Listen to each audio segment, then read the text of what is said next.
안녕하세요 여러분, 세상 돌아보기입니다. 예, 오늘은 25년 1월 8일이고 수요일입니다. 자, 오늘은 일본의 아사히 신문에서 윤석열 어떤 개인에 대한 신뢰를 상실시킬 수 있는 그런 보도를 구체적으로 해냈어요. 그래서 일단 그 내용을 좀 소개를 드리고 과거에도 유사한 사례가 있었다, 박근혜 때. 그래서 이것은 어제 말씀드린 대로 블링컨이 16일 날 사실 16일이 상당히 중요한 시점이었거든요. 자, 국민들의 열의를 모아서 마지막 남은 숨을 몰아쉬면서 때까지 돼야 된다고 기대했던 부분이 있었고, 가운데서 공수처의 장난으로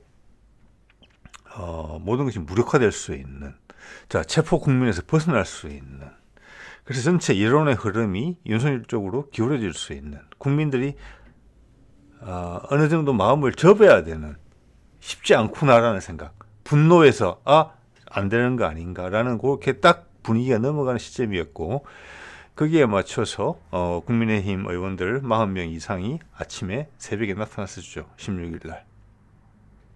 그래서 여론의 큰 흐름을 꺾으려고 했다는 것이죠. 조직적으로. 그때 블링컨이 나타나서 그 분위기를 다 잡았어요. 그러면서 윤석열한테 불리한 그런 정보들이 확 새나오기 시작했고, 어제 나왔던 이 아사히 신문의 보도도 그와 맥을 같이 하고 있다고 봅니다. 계속 더 나올 거예요. 어제 말씀드린 숙민여대가 김건희 석사 논문을 자그마치 2년 6개월 만에 라는 오랜 시간이 걸려서 표절이라고 이야기하고 통보까지 했다는 거. 자, 이것은 미국의 역할이 많이 개입되어 있다.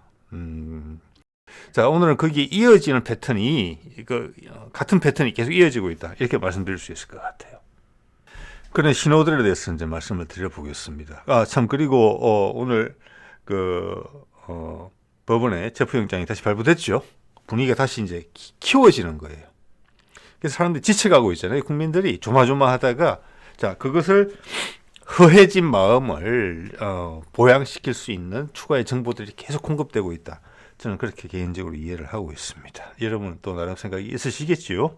네. 볼까요? 근데 개인에 대해서 건드리는 게 나와요. 이게 박근혜 때랑 상당히 비슷하거든요. 이번 아사히 신문의 기사인데, 이걸 MBC에서 보도를 했는데, 이 제목을 보면은 윤석열, 되게 구체적인 내용 말씀드릴게요. 윤석열이 총선 대패 후에 주장이 늘었고 따고 전 국무위원이 정언했다. 장관을 했던 사람이. 자, 그러면 몇 명 안 되겠죠, 지금? 지금 윤석열 편에 서 있는 사람까지 빼면 얼마 안 될 거예요. 후보 나올 수 있어요, 이거. 정언이라고 이야기를 했어요. 예. 자, 일본은 여러 가지 면에서 윤석열 정부랑 친해야 되거든요. 이런 얘기가 나왔다. 이것은 저한테 뭘 떠올리게 만드냐면은, 얼마 전에 한 일주일 넘었는지 모르겠습니다. 자, 주한미국 대사가 미국 가기 전에 국민의힘도 방문을 하고 민주당도 방문을 했는데, 민주당 방문했을 때는 이 제목에서 나온 것처럼 생각보다 강한 발언을 했죠. 반민주적 사태라고 이야기를 했죠. 자, 그리고 그 다음 날인가 그 다다음 날인가 주한 일본 대사가 민주당을 찾아옵니다. 국민의힘을 안 간 것 같아요. 자, 이 상황에서 제가 이때까지 아무런 압박이 없었다면 일본 대사는 사실은 가만히 있어야 돼요. 한쪽에 편을 드는 게 아니라, 굳이 일본이라는 나라의 이해관계를 위해서라면 차라리 국민의힘을 방문했었어야 되는 거거든요. 그래서 제가 그때 이런 말씀을 드렸어요. 이거는 뒤에서 미국이 조정을 하고 있는 것이다. 그리고 지금 이시바 정권은 미국의 지원이 없이는 서 있을 수 없는 그런 형편이 된 거거든요. 그래서 이런 예상하기 어려운 행동을 했다는 것입니다. 자, 오늘 아사히 신문의 보도는 여기보다 한 걸음 더 나갔다. 블링컨의 방한 이후에 좀 더 압박의 수위가 세졌으며, 거기에 일본도 동원이 됐다. 이것은 타격이 커요. 자, 핵 오염수 배출부터 해서 굴욕적인 징용 배상 해결, 기타 등등 독도 문제까지 포함을 해서, 자, 그것을 다 묵과했던 참아야만 했던 국민들인데 속으로는 부글부글 끓었죠. 그런 일본이 윤석열을 내치는 발언을 했다는 거예요. 아픈 곳을 후벼 파는, 국내 언론도 보도하지 못하는 그런 내용들을 정언이라는 이름으로 강력한 당위성을 부여해서, 사실성을 부여해서 후벼 판 거예요. 아픈 데를. 자, 이것은 두 배로 더 아픈 것이죠. 윤석열한테. 윤석열 개인을 무너뜨리겠다는 겁니다. 자, 그와 관련된 국내 보도도 같이 나오고 있어요. 국민들로부터 완전히 잘라놓겠다는 거예요. 그 회색지대에 있는 사람들이 역시나 먹고 사는 문제도 바쁘고 그러니까 뭐 하던 대로 그냥 해라, 이렇게 마음이 드는 사람들의 마음을 되돌려놓기에 충분한 그런 메시지를 계속 보냈다는 겁니다. 오히려 골수 지지층, 즉 예를 들어 정광훈 쪽에 있는 그 개신교, 극단적 개신교 세력들, 성조기 흔드는 그 세력들한테도 타격을 줄 수 있는 그런 내용들이에요. 예. 자, 이것은 체계적이고 강력하게 윤석열을 공격하고 있는 것이다, 이렇게 볼 수 있어요. 여기서 안 무너지면은 더 나올 거예요. 어제는 최상목에 대한 이야기가 나왔었죠. 최상목이 윤석열한테 받은 쪽지에 뭐가 있는지에 대해서. 자, 지금은 최상목이 어떤 역할을 해주느냐에 따라서 윤석열 체포가 쉬워질 수도 있고 아니면 그게 어긋날 수도 있어요. 자, 이 전방위적인 압박, 수위가 높아지는 압박, 일본 언론까지 동원됐다, 이런 것을 우리가 피부로 느꼈으면 하는 바람으로 제가 말씀을 드립니다. 왜? 사실이 그러하기 때문에. 자, 이거 아사히 신문에 보도한 내용입니다. 여기 보면은 소주와 맥주를 섞어 마시는 소폭이라고 하는데, 우리는 소맥이라고 하지 않나요?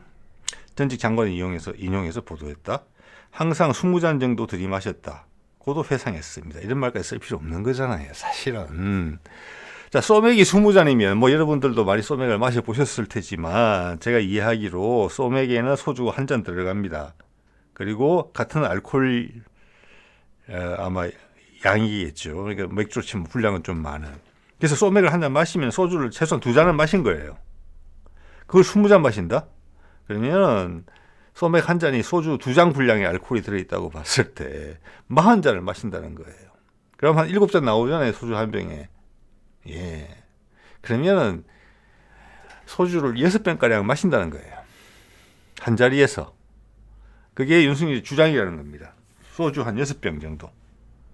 소주 6병, 이 정도면 제법 먹는 축에 드는 것으로 이해가 됩니다만. 네. 자, 이것은 뭐냐면은 개인의 신상에 대한, 사생활에 대한 공격이다. 네, 제가 좀 더 계산을 해봤지만 소주 한 자리에서 6병까지 마시는 사람은 드뭅니다. 그런데 매일 들이켰다, 이렇게 이야기를 하고 있는 거거든요. 그러면서 이야기 내용까지 공개를 했어요. 자, 여기서 보고 제가 드는 생각이, 이거 바로 생각이 났어요. 여러분 기억하실지 모르겠는데 그때는 산케이 신문에서 이걸 보도했어요. 세월호 사고가 나던 아침에 박근혜가 연락이 안 됐다. 그때 지난번에도 말씀드렸지만 그 의혹이 있죠. 본격적으로 구조 작업도 들어가지 않는데 지금 같았으면 바로 증거로 남았을 거예요. 그래도 그때는 인터넷이나 SNS가 덜해서 기록이 안 남았습니다만은 KBS가 보도했죠. 300명 다 죽었다고. 본격적인 구조도 시작되지 않고 구조하지 말라는 이야기가 떨어진 그 시점에 박근혜는 연락이 안 됐다. 박근혜 어디 있었느냐? 정윤회와 함께 롯데호텔에 있었다, 여러 시간 동안. 그걸 그때 산케이 신문이 보도한 겁니다. 자, 이때는 지금 거꾸로 돌이켜 생각해 보면 지금 상황과 봤을 때 이 세월호 사건의 진상에 대해서 미국이 바로 알았다는 겁니다. 자, 그와 유사한 사례 이번에도 있었죠. 무안공에서 사고 났을 때 미국이 바로 조사단 파견하겠다고 이야기했죠. 이건 지켜봐야 되겠습니다만은 진행이 유사해요. 그리고 아사히 신문에서 지금 윤석열의 신상을 파헤치는 거, 아픈 데를 후벼 파는 거, 굳이 이웃 나라, 이때까지 친하게 지냈던 나라 윤석열하고는 더더욱 후벼 팔 수 없는 내용이에요. 이건 뒤에 강력한 힘이 존재한다. 산케이 신문이 이런 보도가 나왔을 때도 마찬가지였다. 세월호 사건이 문제가 생기자마자 미국은 바로 본질을 깨닫고 있었다. 그래서 일본을 통해서 쑤셨다. 이건 뭐 여러 가지 가능한 시나리오 중에 하나입니다. 근데 누구도 그렇게 설명을 안 하잖아요. 예, 시도를 안 하잖아요. 이렇게 중요한 사안인데. 자, 그리고 청와대 예산으로 비아그라가 주문돼서 들어갔다는 그런 목록까지 공개됐는데 어느 순간에 정윤회는 레이더망에서 사라졌거든요. 전혀 비춰지지 않았습니다. 예, 정윤회 최순실의 남편이죠.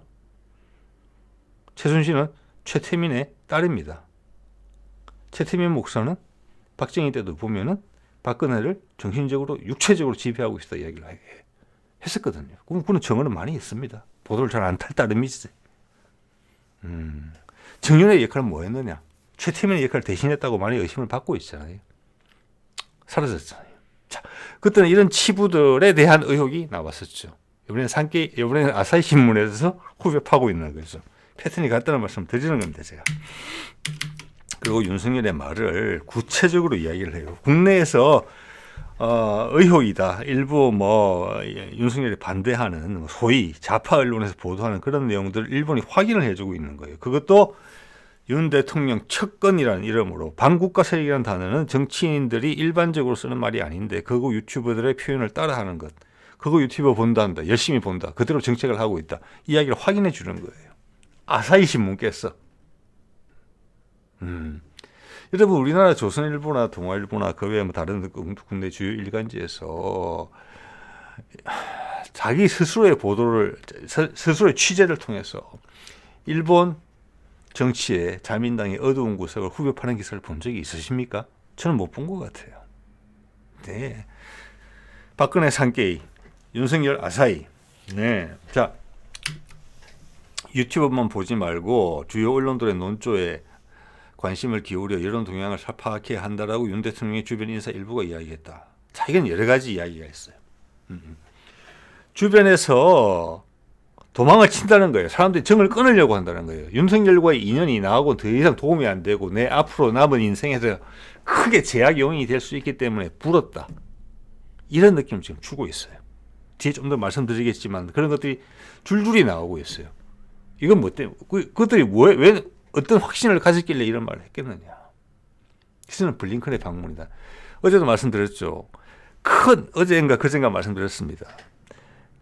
정책 방향에 큰 영향을 줄 수 있는 사안이 생기면, 왜냐하면 공무원들은 그것만 보고 살거든요.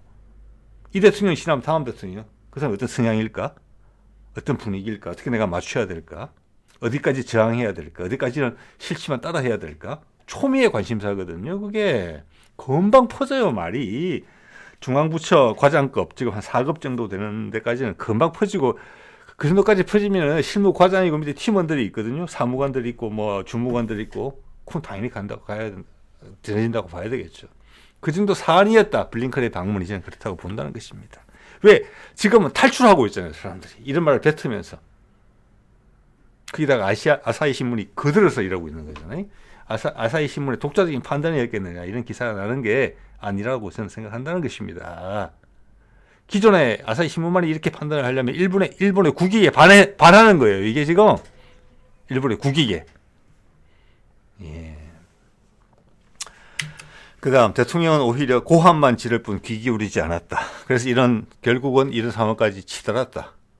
자, 그의 인간성이 상당히 더럽다는 이야기까지 같이 하고 있어요. 소맥을 20잔이나 마시고 그거 유튜브들이 하는 이야기를 계속 한다는 거예요. 개헌포고령에 있었던 반국가 세력이라는 표현을 막 써가면서 다 자기가 초래한 일이다. 내가 옆에서 부추긴 거 없다. 그래서 확인을 하고 있지요. 자, 또 하나는 사실 이제 오늘 이것도 여러 가지 말들을 낳고 있는데 기본적으로는 좀 부정적인 결론이 도출되는 것 같아요. 오마이TV에서 찍었던 사진인데 누가 봐도 윤석열입니다. 거기가 나와서 관저에서 돌아다니면서 이렇게 경비 상태를 점검하는 이런 것들이 찍혔어요. 이게 왜 찍혔을까? 왜냐하면은 지난 며칠 전에 체포 시도가 있던 날 이런 각도에서 영상이 전국으로 송출된 걸 다 봤을 거거든요. 근데 어제 무슨 이야기가 나왔습니까? 윤석열이 도망을 갔다는 이야기가 나왔어요. 그건 제보가 들어온 거예요. 윤석열은 지금 모든 제보에 포위당해 있어요. 그리고 그 제보들은 하나같이 다 사실이에요. 돌이켜보면. 자, 이것은 윤석열 지지자층한테 큰 실망감을 안겨주는 거거든요. 도망을 갔다는 게. 자, 여러분 여기까지 보셨으면 느끼셨을 거예요. 어느 정도. 이것은 국민들의 마음에 얼마나 내가 자리 잡느냐. 심리전 게임이에요. 지금 제보 나오는 것들, 블링컨이 이야기하는 것들, 블링컨이 왔다 간 다음에 나오는 제보들, 아사히 신문이 하는 제보들은 한 개인에 대한 신뢰를 떨어뜨리는 일들이에요. 자, 그런 측면에서 윤석열을 지지하는 측에 있어서는 고령청, 개신교 신자 이런 거에 중첩되는 거죠. 그 이유가다가 대구 경북 그리고 영남 일부 세력들 이게 중첩된 세력이란 말이에요. 그리고 서울 강남의 부자들 요거예요. 예, 요런데 여기 뭐 불교도도 좀 있고 기본적으로 이제 기득권 세력이라고 스스로가 느끼는 것이죠. 예. 근데 거기에 윤석열이 도망을 갔다. 이거는 상당히 큰 타격입니다. 그 자존심이라는 게 있거든, 그 사람들한테. 그게 옳건 그러든지 간에. 예. 특히 경상도 지역에서의 그 사람들의 그 성향을 봤을 때, 저도 경상도 출신입니다. 예. 그런 게 세요. 네. 이런데 실망하면은 사람 마음이 많이 돌아설 수가 있어요. 그 동네 사람들은. 왜냐하면 이해관계라기보다는 좀 오묘한 기득권의 느낌이 거기는 있거든요. 죽더라도 버티는 그런 것이 강조돼요. 자, 거기에 대한 신뢰를 잃을 수 있는 부분이기 때문에 부랴부랴 이런 사진이 찍히도록 연출을 했다. 라는 것이 많은 분들의 생각인 것 같고 저도 동의하는 바입니다. 왜? 지금은 심리전이잖아요. 여기서 여론에서 밀리면 가는 거예요. 네. 자, 그리고 다른 탈출하는 이야기들이 오늘 확 나왔어요. 지금 윤석열의 60년 친구라는 이철우 연세대 법학전문대학원 교수라는 사람인데 여러 가지 말을 했는데 핵심은 이거예요. 보니까 대한민국 민주주의를 정면으로 부정하는 극우 세력의 수괴가 될 것임을 생각하지 못했다. 이런 말이 나왔는데 이 댓글들이 제가 생각하는 거, 제가 이 말을 처음 들었을 때 받았던 인상과 아주 동일한 댓글들이 있어서 그걸 소개해 드림으로써 제 생각을 대신하고자 합니다. 뭐라고 그랬는데 잘 안 보이시죠? 읽어드릴게요. 60년을 친구로 지내왔는데 사람을 잘못 봤다면 이철우 당신도 비슷한 수준입니다. 네, 이 말 부인하기는 어렵다고 봅니다. 두 번째, 이제 와서 손절하면 뭐해? 나라 다 망치고 대통령 되게 힘 보탠 자들이 어디 국민들 앞에서 피해자인 채 코스프레 하냐. 침몰하는 배에서 탈출하고 있다. 이 사람들이 이렇게 인식한다는 것입니다. 왜 지금 이 시점에 그 이야기를 하냐. 계엄, 최소한 비상계엄, 불법적인 비상계엄을 발표했을 때 그 다음날 이런 소리를 해야지. 그때랑 지금 달라진 게 뭐가 있냐고. 그 이야기 하는 거거든요. 여러분 부인하기 어려우시죠. 자, 여기서 거꾸로 이야기하면 마음이 떠나고 있다. 가까이 있는 사람들조차. 그리고 윤석열을 비판해야만 내가 윤석열로부터 받을 타격을 최소화할 수 있다. 그래서 아사히에도 보면은 전직 장관 주변 관계자잖아요. 네. 자, 그리고 저는 이 이종찬이 요즘 젊은 분들 잘 모르시겠지만 이종찬의 광복회장이라고 돼 있네요. 이거 애매하죠.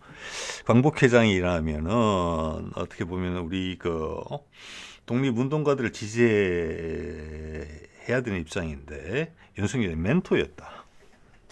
윤석열이 여러 가지 친일 행보하고 맞닿아 있죠. 어떻게 보면은 입장 정리를 빨리 해야 되는 사람이에요. 윤석열이 안 될 것 같으면 빨리 빠져나와야 되는. 똑같이 이야기했습니다. 윤석열의 멘토라고 불려졌는데 윤석열 아버지하고 나눴던 이야기를 하면서 이렇게 이야기하네요. 아들이 고집이 세고 자기 주장에 집착하는 성향이 있다. 문제가 생기면 꼭 충고해달라. 즉 윤석열과의 거리를 벌린다는 것입니다. 그의 스타일대로. 자, 이러면 여러분 생각해 보세요. 이들이 왜 지금 그 이야기를 하느냐예요. 모든 것은 12월 3일 날, 지난 12월 3일 날 전 국민을 공포에 떨게 만든, 경악하게 만들었던 그 사건 이후에 바로 이런 이야기를 하면서 윤석열을 뜯어 말렸어야죠. 멘토고요. 60년 지기 친구면. 근데 윤석열의 특히 블링컨 방문 이후에 많은 것들이 물결이 바뀌었다는 것입니다. 투항하는 듯한 느낌이 들거든요. 윤석열을 비난하면서. 이거 윤석열을 비난한 거예요. 고집이 세고 자기 주장에 집착하는 성향이 있다. 아사히 신문의 보도랑 똑같잖아요. 거기서 하는 그런 이야기예요. 자, 이것은 블링컨 방문 이후에 큰 분위기가 형성이 되어 있다. 탈출한다, 전부 다. 그런데 좀 전에 교수 이철호하고 이 이종찬이 그 계엄령이 성공을 했었으면 이런 발언을 했겠습니까, 여러분? 아니겠죠. 덕을 보려고 했겠죠. 지금 말하는 색깔을 봤을 때는 그 계엄령이 성공을 했으면, 내란이 성공을 했으면 거기 덕을 볼 번지르르한 말을 선물로 던지면서 거기에 빌붙으려고 했던 성향들의 사람이라는 것을 분명히 안 느낄 수 있습니다. 그리고 우리 국민들이 금방 캐치하는 거예요. 자, 제가 이제 해외 부분을 많이 다루고 그렇기 때문에 외국의 미국이나 유럽의 정치 현안에 대해서 그들 기사에 달리는 그들 사람들의 나라 사람들의 댓글들을 봅니다. 우리나라 사람들은 상당히 머리 회전이 빨라요. 그런 댓글들로 봤을 때. 즉, 이런 사람들이 이런 말을 뱉는 뒤에 뭐가 있는지를 금방 알아요. 제가 봐서는 세계 최고예요. 그리고 또한 이종찬 교수 이철우 이야기를 했지만, 지금 보십시오. 이거 CBS 보도에서 나온 내용이죠. 대선 당시에 윤석열 후보의 축복 기도한 목회자들, 큰 교회 목사들일 겁니다. 그리고 지금 한국 기독교 총연맹의 입장을 보더라도 윤석열 극렬 지지예요. 자, 그리고 불교도 상당 부분 윤석열의 당선에 크게 기여한 바가 있습니다. 자, 그들은 뭐냐면은 교회 다니는 사람이나, 물론 100% 다 그렇다는 이야기는 아니에요. 대표 기관들의 목소리를 봤을 땐 그렇다는 겁니다. 특히 개신교. 기득권화되어 있다는 겁니다, 이미. 절의 많은 부분도, 불교도.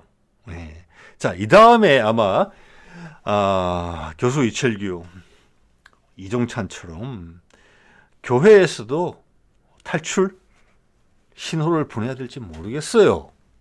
아니, 교회가 손에 왕자 새기고 주수를 믿는 그런 대통령 후보한테 이래서야 되겠습니까? 그리고 주변에 그들이 미신이라고 생각하는, 말도 안 된다고 생각하는 술사들이 여럿 있잖아요. 천공이니 뭐 건진이니 뭐 명태균이니, 심지어는 군 출신의 여군을 성폭행해가지고 불명예 제대한 노상원도 점쟁이로 먹고 살았잖아요. 그거랑 어떻게 교회에 이름난 목사들이랑 괴를 같이 할 수가 있습니까? 뭔가 단단히 잘못된 것이죠. 예. 자, 이 모든 것은 그제 1월 6일 오후에 블링컨이 최상목을 만나고, 또 우리 외교장관을 만나고 외신 기자 회견을 하고 난 다음에 모든 것이 바뀐 것입니다. 그래서 바로 그 다음 날 관제 앞으로 달려갔던 탄핵 반대에 목소리를 내고 있던 그 정광훈 목사 그 세력들과 인사를 나눴던 45명의 국힘의 의원들이 바로 그 다음 날, 블링컨이 다녀간 그 다음 날 갑자기 24시간도 안 돼서 입장을 하게 됐잖아요. 이것은 블링컨이 방문을 하면서 언론에 보도되지 않은 아주 강력한 경고를 주고 갔다, 이렇게 해석이 된다고 봅니다. 그렇다고 해서 모든 게 정리됐다 끝났다, 저는 절대 그렇게 생각 안 합니다. 예. 자, 오늘 최상목이 국무회의를 주재하면서 이런 말을 했어요. 이거는 공개 발언을 했고, 다음부터는 비공개로 했다고 해요. 어떤 이야기를 했느냐, 어떤 경우에도 이제 윤석열이 다시 체포영장이 발부됐기 때문에 거기에 대한 이야기입니다. 어떤 경우에도 시민들의 부상이나 정부 기관 간 물리적 충돌 등 불상사가 절대 없도록 만전을 기해 주시기 바랍니다. 그 다음부터 비공개로 했거든요. 일단 이 말을 언급한 것 자체가 과거보다는 한 단계가 올라간 거예요. 이것은 블링컨의 압박의 결과라고 봅니다. 자, 비공개 상황에서 비공개 회의에서 어떤 이야기가 나왔는지는 모르겠어요. 그렇지만 지금까지의 태도와는 좀 다른. 왜냐? 거기에 뭐 경찰청에 영향을 줄 수도 있고, 공수처도 사실 뭐 이 국무회의에 직접 참석은 안 할지 모르겠으나 거기에 영향을 줄 수 있는 결론들이 내려설 수 있거든요. 국방부 분명히 있고. 네. 자, 이것도 그거의 한 여파다. 이렇게 봐지는 것이고, 또 하나 이제 불붙고 있는 것이 어제 김태효에 대한 언급이 어제 처음으로 나왔어요. 그가 미 대사랑 이야기를 하면서 정동영이 어제 공개했죠. 윤석열과 똑같은 목소리로 어쩔 수 없이 한 것이다. 이번 비상계엄은 불법이 아니고 당위성이 있는 것이다. 그렇게 공개를 했다. 당연히 미국 쪽에서 나온 이야기일 거 아니겠습니까? 민주당 쪽으로 흘러나왔겠죠. 의도적으로 흘렸거나 다 블링컨 왔다 하고 나서 벌어진 일이에요. 그래서 김태효가 놀란 듯이 나는 그런 말 한 적 없다고 이야기했어요. 오늘 김태효에 관련된 내용이 줄줄이 나옵니다. 한번 나오니까 쫙 나오잖아요. 밑에 거 한번 볼게요. 뭐냐. 김태효가 작년에 2023년 죄송합니다.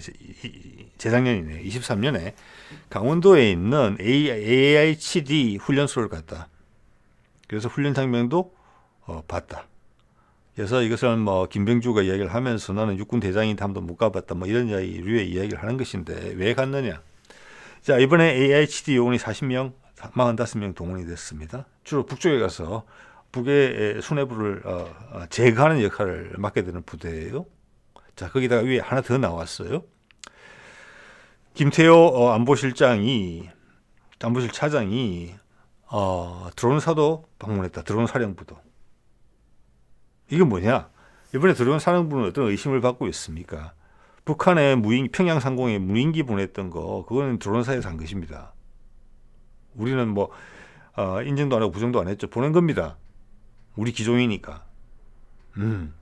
보냈고 그 다음 무슨 일도 벌렸습니까? 세 가지 정도 의혹이 있어요. 드론사에는 제가 좀 전에 말씀드린 부분은 거의 사실이고, 두 번째 거는 뭐냐? 그것도 거의 사실에 가까워요.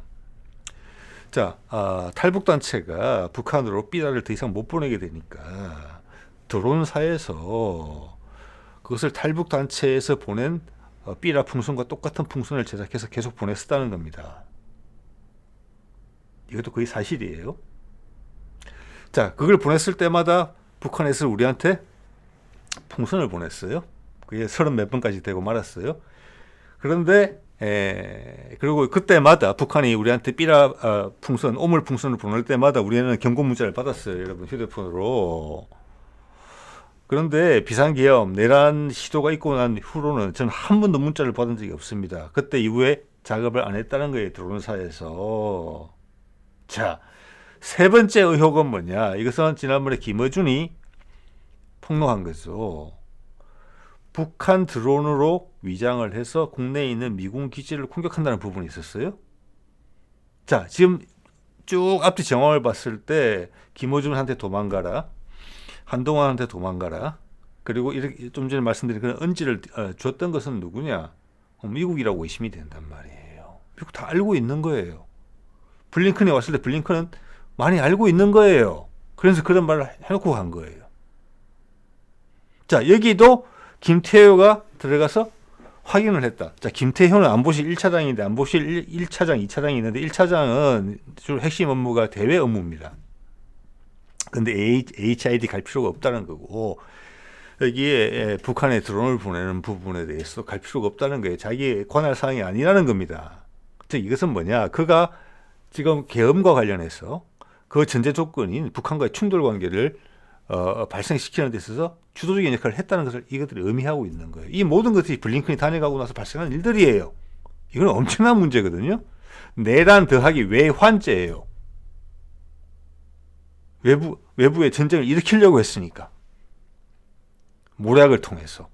이건 엄청난 죄질이죠. 여태까지 한 번도 레이더망에 걸려들지 않았던 김태호가 블링컨이 다녀가고 나서 연달아 3번에 걸쳐서 까발려진 거예요. 지금 이게 더 나올 수도 있어요. 이건 당연히 윤석열에 대한 타격이고 이것은 김태효에 대한 수사로 당연히 이어질 것입니다. 이 모든 보고들이 들어갔다. 김태효를 통해서 이루어졌다. 자, 그러면은 한덕수가 몰랐나? 자, 대통령실 비서실장이 몰랐나? 안보실장이 몰랐나? 국방부에서는 어디까지 알았느냐? 드론 작전 사령부, 저기도 아마 소장이거나 그럴 겁니다. 소장 정도. 자, 방첩 사령부 인형도 대충 뭐 별 둘, 별 셋 그렇죠. 예.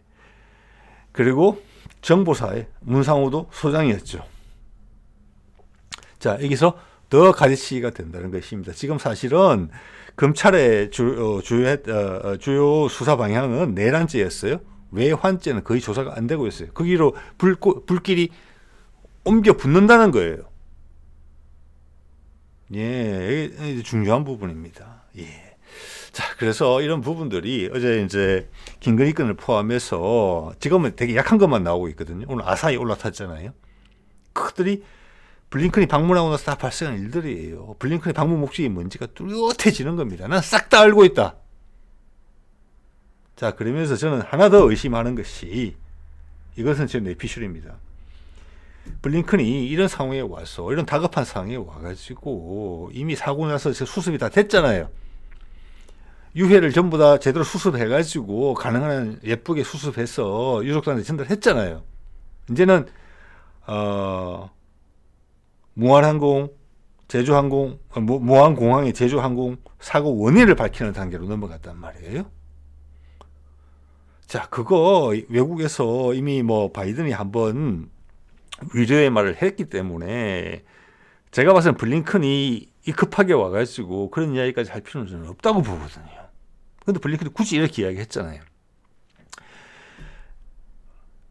항공기 사고의 원인을 밝히는데 모든 도움을 주겠다라고. 자, 그래서 그게 저는 약간 이상하게 들리는 부분이 있다는 제 뇌피셜 말씀을 드렸고요. 또 어젠가 그럴 겁니다. 골드버거 주한 미국 대사가 공항에서 떠나면서 기자들이 이렇게 물었어요. 우리 외교부 장관하고 그때 이야기를 했는데 어떤 이야기 했냐 했더니 그것은 내가 말하지 않겠다 이렇게 이야기를 했어요. 지금 서두에 말을 이렇게 했어요. 한국이 큰 어려움을 겪고 있다. 계엄령 사태가 있었고 무안공항에서 항공기 사고가 있어서 국민 여러분들이 여러모로 한국 국민들이 여러모로 힘들어하고 있다는 것을 알고 있다. 그렇지만 잘 극복할 것도 알고 있다. 여기도 그 두 가지 사건을 동시에 언급했어요. 내란 사건과 무안공항 제주 항공 사건을. 블링컨의 패턴과 똑같아요. 그래서 저 뇌피셜은 미국이 제주항공 사고에 대해서 이미 많은 부분을 알고 있다. 이것은 공개될 수도 있고 안 공개될 수도 있어요. 그리고 지금 조사는 미국 쪽에서 틀어쥐고 있는 것 같거든요. 블랙박스 분석은. 자, 그리고 저한테 같이 이제 겹쳐서 떠오르는 부분은 초창기에 바로 국토부에서 어버버버하게 발표했던 부분, 조류 충돌과 기상 이상이다. 기상 이상은 거짓말이에요. 조류 충돌도 거짓말일 수 있다는 이야기를 드리고 싶은 것입니다. 꽝꽝꽝 폭발이 되는 장면, 고도 150m입니다. 그거 제보자들 영상으로 많이 보셨을 겁니다. 자, 그래서 폭발은 최소한 7, 8번 발생했다고 해요. 그러면 새 때도 보통 새 때가 아니에요. 그래도 큰 폭발까지 유도했으니까. 예. 고도는 150m, 150m 전방에 큰 새떼가 있는 게 보일까요? 안 보일까요? 엔진 뒤로는 엔진의 바람개비가 부서져 나온 조각처럼 보이는 것들이 뿜어져 이렇게 가루가 돼서 부서져 나가는 것들도 보였거든요. 그게 절대 새보다 크다고 생각 안 합니다. 색깔도 알루미늄 색깔인데 새들은 보통 짙은 색깔이잖아요. 그 사진에 새들이 보였어야 돼요. 네. 자, 오늘 이 정도 말씀드리도록 하겠습니다. 네.